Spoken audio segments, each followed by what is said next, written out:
Amen. Amen. I would like to thank Pastor Rod and our wife and our New City Church family for joining us tonight. Thank you for always supporting us.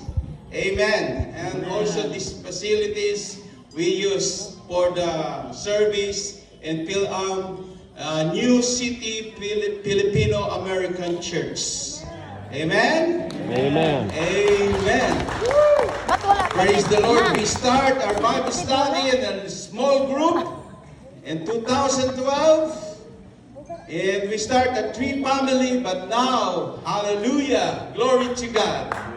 Praise God. Now, from Bible study, now we have a church. Fellowship for Christ, the New City Filipino American Church. Here in Des Moines. Amen. Hallelujah. Thank you so much.